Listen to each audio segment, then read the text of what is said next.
में सफर की और हम अपनी मंजिल को जरूर पहुंचेंगे। और उस मंजिल को पहुंचते पहुंचते मुझे यकीन है कि आप तमाम का साथ मिलेगा। और ये जो हमने शुरुआत की पीडीएम की, ये आने वाले पार्लियामेंट के इलेक्शन में भी रहेगा, आने वाले जिला परिषद के इलेक्शन में भी पीडीएम रहेगा, और फिर जब विधानसभा के चुनाव होंगे ये पीडीएम उस वक्त भी रहेगा इंशाअल्लाह ताला। तो मैं आपको इस बात का तयक़ुन देने आया हूं कि ये सिर्फ पार्लियामेंट के इलेक्शन के लिए नहीं बनाया गया, बल्कि ये इसलिए बनाया गया है कि आपकी वोट की अहमियत बढ़े।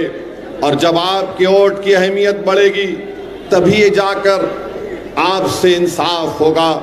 मेरे अजीज दोस्तों और बुजुर्गों, मैं आपको ये बताना ज़रूरी समझता हूँ कि ये पार्लियामेंट के चुनाव में समाजवादी पार्टी ने कांग्रेस से मिलकर अलायंस किया। और सही कहा पल्लवी पटेल साहिबा ने कि जब से पीडीएम बना, समाजवादी पार्टी और दीगर पार्टियों की तरफ से ये एक इल्ज़ाम हम पे लगाया जा रहा है कि हम बी टीम हैं। मैं पूछना चाहता हूँ अखिलेश यादव से कि 2014 का लोकसभा का चुनाव आप हार गए, क्या आप मोदी से सौदा करके हारे थे? 2017 का विधानसभा का चुनाव आप हार गए, क्या आपने योगी आदित्यनाथ से कोई डील कर ली थी? फिर 2019 का लोकसभा का चुनाव आया, फिर अखिलेश यादव हार गए। बताओ क्या आपने कोई ऐसी डील कर ली थी कि आपके खिलाफ कोई इंक्वायरी ना हो? अरे 2022 का फिर से विधानसभा का चुनाव आया और यहाँ पर इस हमारे अंसारी भाइयों की बस्ती में खड़े होकर मैं जिम्मेदारी के साथ कह रहा हूँ, आप तमाम ने मिलकर अपना एक एक वोट समाजवादी पार्टी को दिया। मगर बताइए क्या समाजवादी और अखिलेश ने बीजेपी को इख्तिदार से रोक सकी? आपने नहीं दिया समाजवादी पार्टी को वोट बीजेपी को रोकने के लिए, आप तमाम ने दिया। मगर इसके बावजूद भी समाजवादी पार्टी बीजेपी को इख्तिदार में आने से रोक नहीं पाई। अब जब पार्लियामेंट के चुनाव के लिए पीडीएम बनाया गया तो इनके पेट में दर्द शुरू हो गया। अरे बताओ अखिलेश यादव, तुम्हारी जबान से लफ्ज मुसलमान नहीं निकलता। जब तुमसे पूछा जाता है कि बैकवर्ड क्लास के आरक्षण के बारे में बताओ तो अखिलेश यादव कहते हैं मुझे पता नहीं है। जब मुसलमान के बारे में अखिलेश यादव से पूछा जाता है तो बोलते हैं कि मैंने लखनऊ में एक मॉल बनाया। अखिलेश यादव, इतनी बड़ी आबादी अल्पसंख्यक समाज मुसलमानों की उत्तर प्रदेश में रहती है, जब आपसे पूछा जाता है अल्पसंख्यक समाज मुसलमानों के बारे में तो आप एक मॉल की मिसाल देते हैं। ये इनका मसला है। और आज आप देखते हैं कि हमको गाली देने वाले मुरादाबाद में डॉक्टर एसटी हसन वहां के रुकने पार्लियामान थे, उनको टिकट नहीं दिया गया। बताइए क्यों नहीं दिया गया? इसलिए नहीं दिया गया क्योंकि नहीं चाहते थे कि एसटी हसन अगर दोबारा जीत जाएगा तो वो ताकतवर बन जाएगा। आप सबको रोकना चाहते हैं। अरे आप ऐसे लोगों को चाहते हैं जो सिर्फ आपके सामने सर झुकाकर बैठे रहे।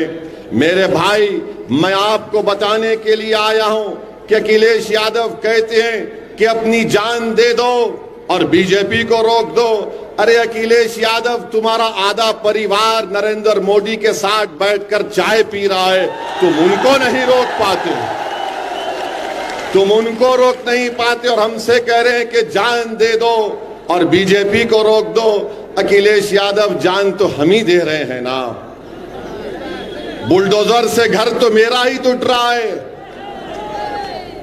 मेरे ही पैर पर गोलियां मारी जा रही हैं, मुझे ही तो जेल में जहर दे दिया गया,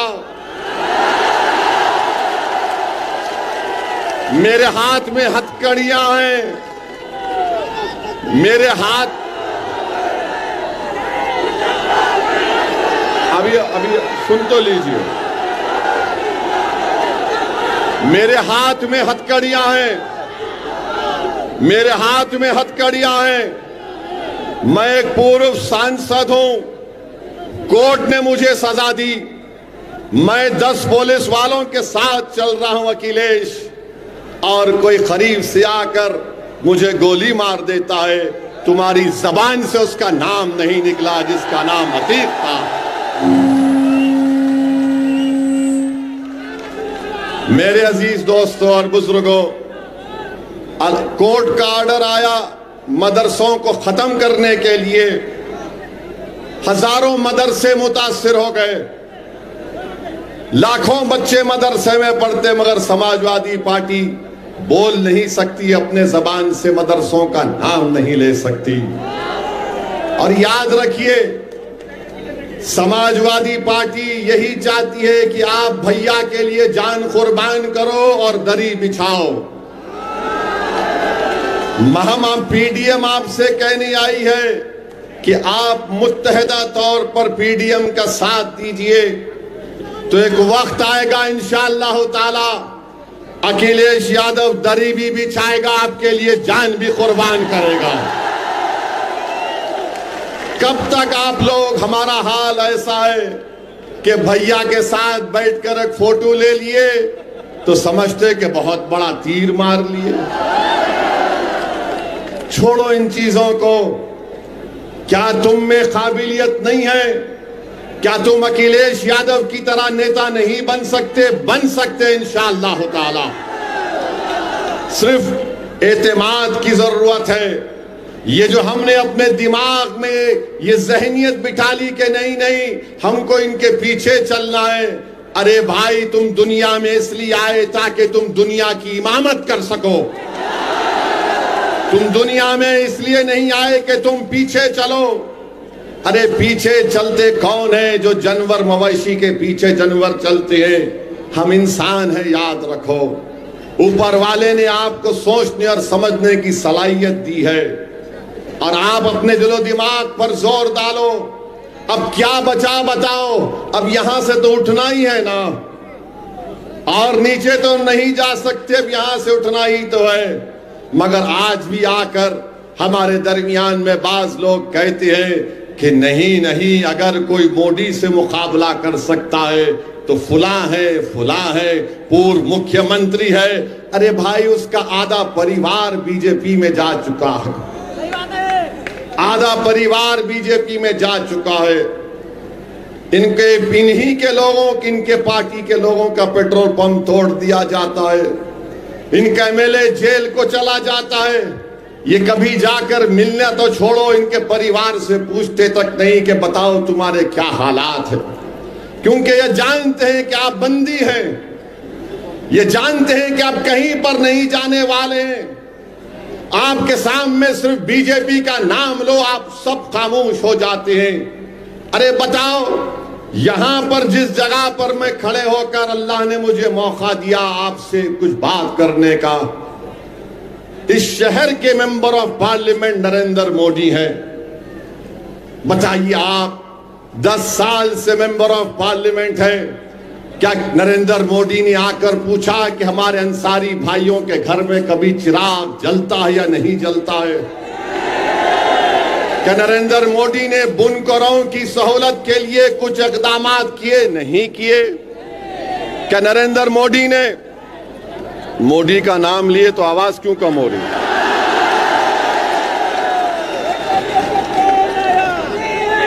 मेरे अजीज दोस्तों और बुजुर्गों, प्रधानमंत्री हैं, बुनकरों का बिजली की कीमत कम नहीं होती।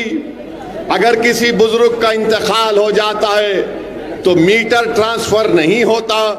बताओ, कौन सी जिंदगी में हमारे जिंदगी के कौन से शोबे में, समाजवादी पार्टी हो या कांग्रेस हो या बीजेपी हो, हमसे इंसाफ क्या? मुझे बताओ।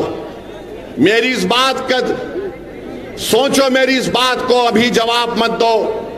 तुम जब अपने घर को जाओगे, अपने बुजुर्गों के सामने बैठकर पूछो कि एक दीवाना शेरवानी पहनकर आया था, जिसके सर पर टोपी थी, वो ये सवाल हमसे करके चला गया कि हमारी जिंदगी के कौन से शोबे में हमको इज्जत मिली, हमसे इंसाफ मिला, हमारे बच्चों को स्कूल की तालीम मिली।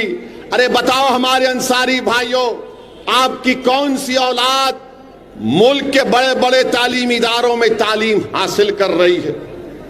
मुझे बताया गया कि 50% आप लोग यहां से निकलकर हिंदुस्तान के कोने कोने में, मुंबई शहर, बड़े बड़े शहरों में जा चुके हैं। ये इसलिए हो रहा है क्योंकि आप इन लोगों को छोड़ना नहीं चाह रहे हैं जो आपको दिखाकर, आपका वोट लेकर सत्ता में तो आ जाते हैं, मुख्यमंत्री तो बन जाते हैं, विधायक बन जाते, सांसद बन जाते, पार्षद बन जाते, मेयर बन जाते, मगर आपकी जिंदगियों में कोई तब्दीली नहीं आती। मेरे अजीज दोस्तों और बुजुर्गों, जिंदगी में तब्दीली कब आएगी?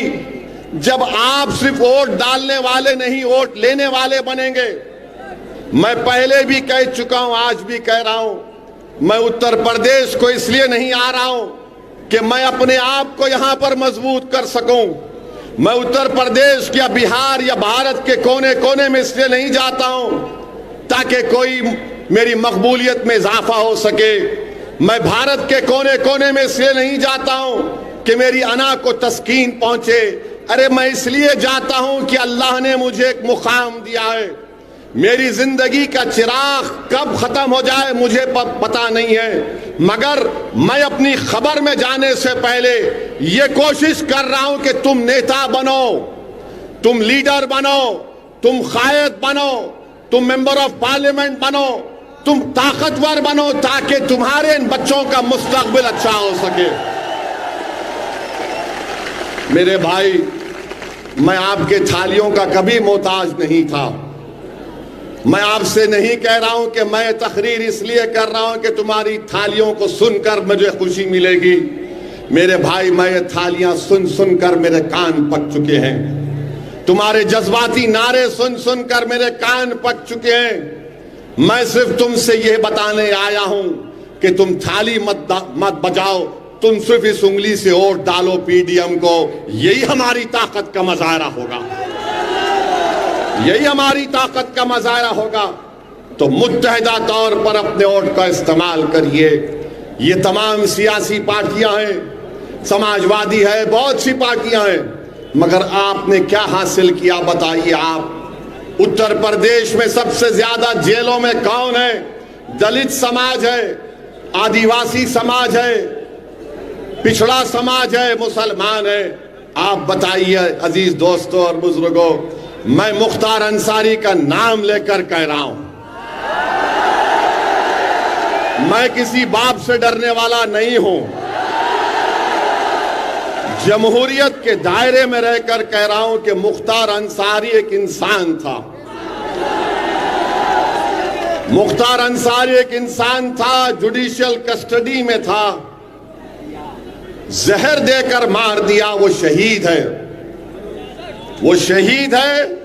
और शहीदों के बारे में कहा गया कि उनको मुर्दा कभी मत कहो, वो जिंदा है, उनको ग़िज़ा मिलती है। मगर उनको बचाने की जिम्मेदारी बीजेपी की सरकार की थी, उनको बचाने की जिम्मेदारी बीजेपी की सरकार की थी और उसमें नाकाम साबित हुए। जिम्मेदारी उनकी है। याद रखो, इख्तिदार किसी के पास नहीं रहता मेरे भाई। अगर इख्तिदार किसी के पास रहता तो फिर भारत में इतने बड़े बड़े राजाओं बादशाहों के महल आज वीरान क्यों पड़े हैं? वो पूरे महल वीरान पड़े हैं, खंडर में तब्दील हो गए। कोई उनकी तरफ नजर उठाकर नहीं देखता। कुदरत ये बता रही है कि देखो, ये किसी वक्त में ये खंडर बड़ी आलीशान इमारत थी, मगर इख्तिदार किसी के पास रहने वाला नहीं है। इख्तिदार सबके पास से जाएगा और जो जुल्म करेगा कुदरत उससे बहुत जल्दी इख्तिदार छीन लेती है, उसको रुसवा करती है इंशाअल्लाह ताला। और जो मजलूमों को का साथ नहीं देता, जो लोगों की जाने लेता है, अरे एक दिन आएगा सब चले जाएंगे इस दुनिया से। मेरे अजीज दोस्तों और बुजुर्गों, दूसरी तीसरी अहम बात हम आपसे अर्ज करना चाह रहे कि पार्लियामेंट का चुनाव चल रहा। अचानक देश के प्रधानमंत्री की जबान अपनी ओरिजिनल जबान पे आ गई, ओरिजिनल जबान पर आ गए। बेवकूफ बना रहे थे सारी दुनिया को और भारत के गरीबों को, बेवकूफ बना रहे थे भारत के हमारे अक्सरती तबके के हमारे भाइयों और बहनों को। नरेंद्र मोदी पार्लियामेंट के अंदर, पार्लियामेंट के बाहर कह रहे थे कि सबका साथ, सबका विकास, सबका विश्वास की बातें करते थे, मगर राजस्थान जब पहुंचे तो नरेंद्र मोदी की जबान से जो भाषण निकला उसको हरगिज हरगिज गर्मी की वजह से नहीं निकला, वो उनकी सोच की वजह से निकला। जो वो सोचते हैं वो उनकी जबान पर आ ही गया। 2002 से नरेंद्र मोदी जो भाषण दे रहे हैं, हम 2024 तक आ गए। नरेंद्र मोदी गारंटी, मोदी की गारंटी की बात करते हैं। मेरे अजीज दोस्तों और बुजुर्गों, मोदी की एक ही गारंटी है, वो है मुसलमानों से नफरत। एक ही गारंटी है।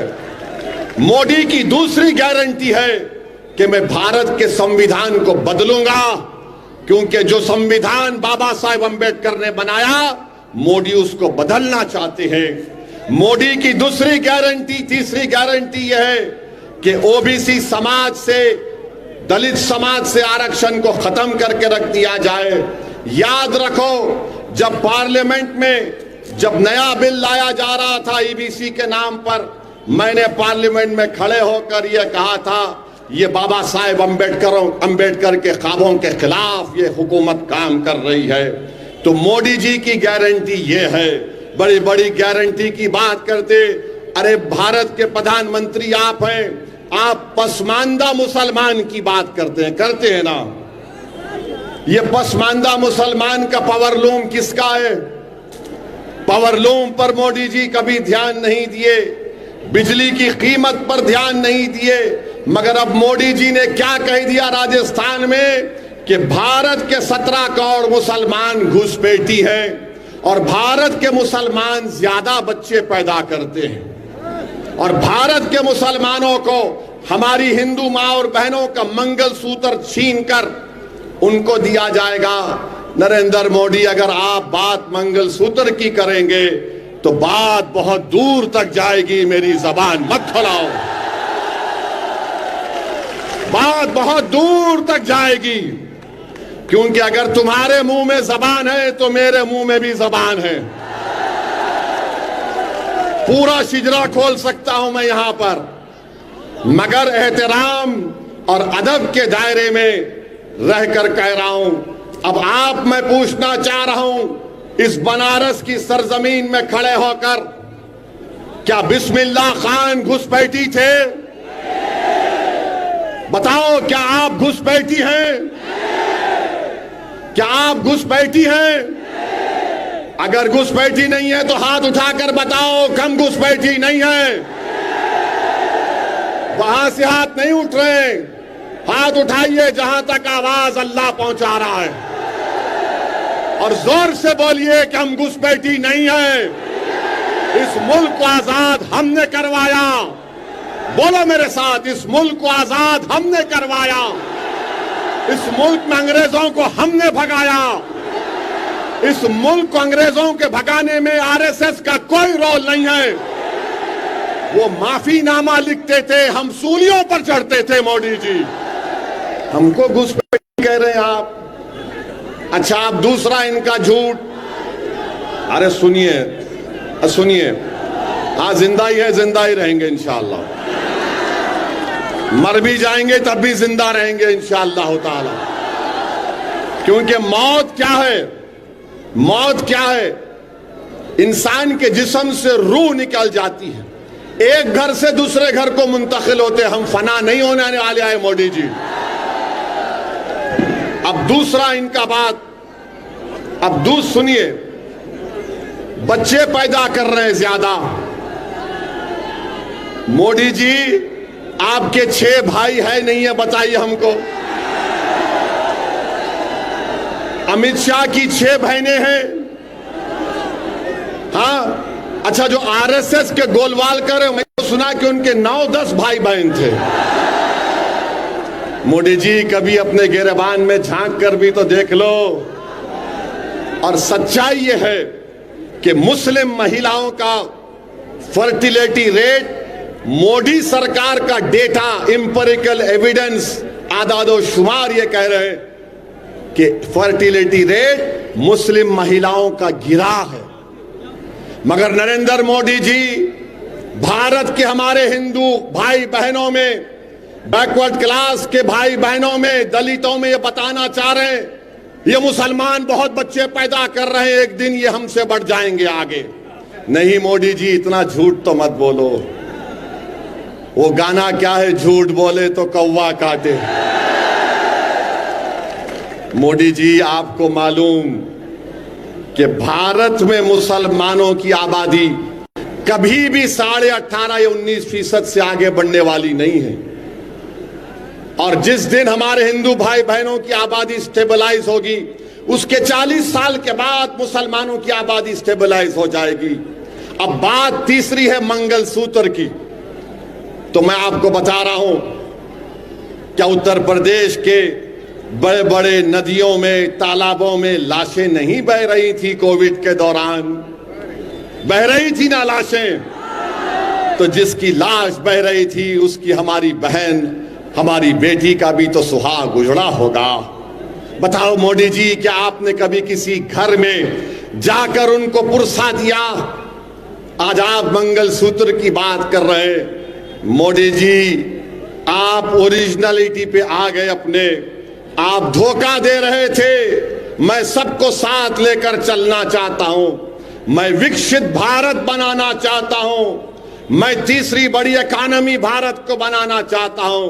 मोदी जी, आप शुरू से यही चाहते थे कि यहां पर हमेशा इस देश में हिंदू और मुसलमान लड़ता रहे, गलतफहमियां बढ़ती रहे, नफरत की दीवारों को खड़ा कर दिया जाए। और नफरत की दीवारों को खड़ा करने के बाद आप अपनी सियासी रोटी सेकना चाहते हैं। मगर याद रखो नरेंद्र मोदी, ये देश का हिंदू, ये देश का दलित, ये देश का पसमानदा, इस देश का मुसलमान, इस देश का पिछड़ा सब जान चुका है आपने 10 साल में कुछ नहीं किया। अरे अगर कुछ किया होता तो गरीब के बेटे के पास, बेटी के पास नौकरी होती। बताओ, नौकरी मिली आपको? कितनों को नौकरी चाहिए? हाथ उठाओ जरा। ये टीवी वाले कैमरा पलटाओ, दिखाओ आपके पप्पा जी को, इतने हाथ उठे हुए हैं जिनको नौकरी चाहिए। मीडिया नहीं दिखाएगा क्योंकि उनको अपनी नौकरी प्यारी है। तनख्वाहें कम हो चुकी हैं, बच्चों के लिए फीस देने का इंतजाम नहीं है। मेरे भाई, नरेंद्र मोदी ने क्या किया? और एक बात सुन लीजिए, मोदी जी ने देश के आज हमारे देश में 5% लोगों के पास 60% देश की दौलत है। कितने? 5% लोगों के पास 60% दौलत है। देश के प्रधानमंत्री इस पर खुश होते हैं, इस पर खुश होते हैं। मोदी जी, क्या आपने भारत के संविधान की डायरेक्टिव प्रिंसिपल का आर्टिकल 39 को नहीं पढ़ा आपने? हमारे संविधान जिसको बाबा साहिब अंबेडकर ने बनाया, आर्टिकल 39 ए और बी और सी कहता है कि देश की दौलत सब में बांटी जाए, देश की दौलत सब में बांटी जाए। तो मोदी जी कह रहे हैं नहीं नहीं, सब में नहीं बांटी जाएगी, जो इलेक्ट्रल बॉन्ड देगा उसी को दौलत दूंगा। आपको पता है कि मोदी जी को 8,000 करोड़ का इलेक्ट्रल बॉन्ड मिला है। कितना? 8,000 करोड़ का इलेक्ट्रल बॉन्ड। जिसने इलेक्ट्रल बॉन्ड दिया, मोदी जी ने उसको कॉन्ट्रैक्ट दिया। और जो मोटा सेठ, कोई सेठ अगर किसी राजनेता को पैसे देता है तो वो अपनी मां के मरने के गम में नहीं देता, वो अपने बाप के मरने के गम में नहीं देता। वो अगर कुछ देता है तो ये कहता है कि भाई साहब, आपको मैं इतना दे रहा हूं, मुझे इससे डबल ट्रिपल चाहिए। जितने लोगों ने इलेक्टोरल बॉन्ड में बीजेपी को पैसे दिए हैं, उन सबको मोदी जी ने खुश कर दिया, उन सबको कॉन्ट्रैक्ट दिया। आपको पता भी नहीं होगा कि गोश्त के नाम पर दुकानें बंद हो जाती हैं, बंद होती है ना, बीफ के नाम पर मारा जाता है। एक कंपनी का नाम अलाना कंपनी है, मोदी जी को बीफ कंपनी ने 10 करोड़ रुपए दिए, 10 करोड़ रुपए लिए, और आप मारते हैं अखलाक को, पीलू खान को। अरे कुछ तो शर्म और हया के मुजाहरे करो। बड़े बड़े कंपनियों से इलेक्ट्रल बॉन्ड ले लिए। हाँ, अखिलेश यादव को भी इलेक्ट्रल बॉन्ड मिला है, भैया को भी, इनको भी मिला है, इनको भी बॉन्ड मिला है। अच्छा, किसको नहीं मिला? मुझे नहीं मिला और हमारी बहन पल्लवी पटेल को नहीं मिला। क्यों नहीं मिला? क्योंकि ये सब बिकने तैयार थे, हम बिकने वाले नहीं हैं इंशाअल्लाह ताला। मैं भारत के गरीबों से पूछना चाह रहा हूं कि नरेंद्र मोदी को 8,000 करोड़, ममता बनर्जी को 1,300 करोड़, बीआरएस को 1,100 करोड़, कांग्रेस को शायद 1600-1700 करोड़, तो गरीब वोट दे रहा है ना, तो गरीब वोट डालने की इसकी कीमत क्या है बताओ। भारत के गरीबों, तुम इन पार्टियों को वोट तो दे रहे हो, मगर तुम्हारे वोट के नाम पर ये इतने करोड़ों रुपए हासिल कर रहे हैं और तुम्हारे नौजवान औलाद को बेरोजगार बना दे रहे हैं। तुम्हारे खानदान के लिए घर नहीं है, गरीबी तुम्हारा मुकद्दर बना के रख दिया गया। अरे तुम्हारे वोट की कीमत क्या है बताओ भारत के गरीबों।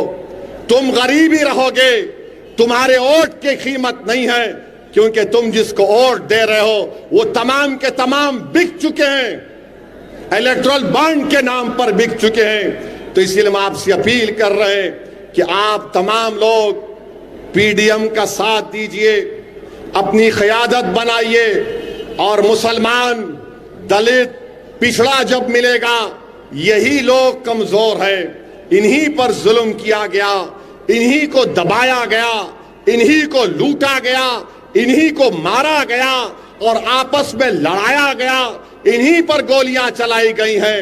याद रखिए, अगर हम मिलकर काम नहीं करेंगे तो नुकसान हमारा होगा, और आने वाली नस्लें हमसे पूछेंगी कि बताओ अब्बा, बताओ चाचा, आपने हमारे लिए क्या किया।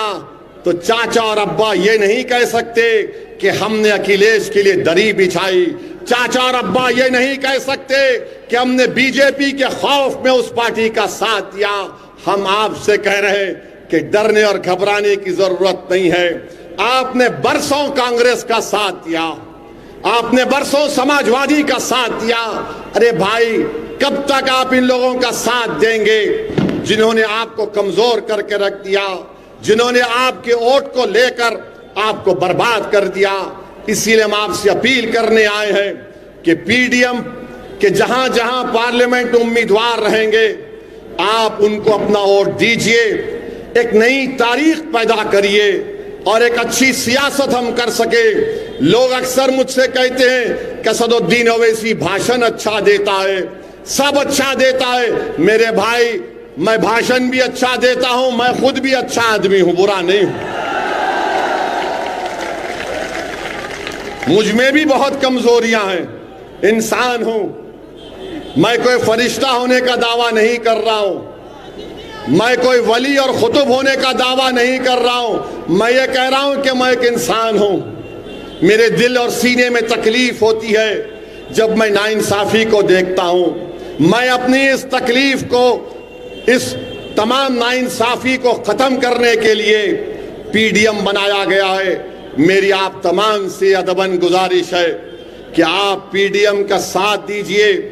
भारत की राजनीति में एक नई तारीख आपको लिखना है, और मैं समझता हूं कि ये सरजमीन से, यहां से शुरुआत होगी, बनारस से, और आप और हम मिलकर एक नई सियासी तारीख को रकम करेंगे इंशाअल्लाह ताला। मेरे अजीज दोस्तों और बुजुर्गों, पार्लियामेंट में हमने क्या किया? किस तरह हमने आपके मसाइल को उठाया वो आपके सामने। ट्रिपल तलाक का कानून मोदी जी ने बनाया और बल्कि नरेंद्र मोदी को फजीलतुल शेख बोलना चाहिए, हजरत मौलाना नरेंद्र मोदी। मैं उम्मीद करता हूं कि आरएसएस वालों को तकलीफ नहीं होगी इस पर। ट्रिपल तलाक का कानून बनाए। कैसा बनाए? अगर कोई 3 बार अपनी बीवी को 3 बार तलाक कहता है तो मोदी जी फजीलतुल शेख हैं, हनफी फिक्र के माहिर हैं। कोई बोलता है तो तलाक नहीं होता, मगर अगर गुनाह नहीं हुआ तो केस कैसे बुक हो रहा है बताओ? फिर मोदी जी बोलते हैं कि जब तलाक नहीं हुआ तो जेल में अगर कोई पागल मुसलमान जो गुनाह करता है ट्रिपल तलाक कहकर वो जेल को जाता है, तो मोदी जी ने कहा कि तू जेल में रहेगा और अपनी बीवी को पैसे देगा। कोई जेल में रहकर पैसे दे सकता है अपनी बीवी को? फिर मोदी जी ने, इनका दिमाग देखिए, वाकई में मोदी जी के दिमाग की जितनी तारीफ करे कम है। मोदी जी ने कहा उसको अगर कोर्ट सजा देता है 2 या 3 साल की, तो 3 साल तक हमारी बेटी उस जालिम और पागल के साथ शादी के रिश्ते में बंधी रहेगी। और मोदी जी ने कहा मेरी बेटी, मैं मुस्लिम बेटियों का हमदर्द हूं। जब तुम्हारा पागल गुनाहगार शौहर 2 साल या 3 साल के बाद जेल से निकलेगा तो तुम अपने हाथ में एक फूल का हार, एक बैंड बाजा और बैंड बाजे वाले से कहना कि बहाओ फूल बरसाओ मेरा दीवाना जेल से निकल कर आया।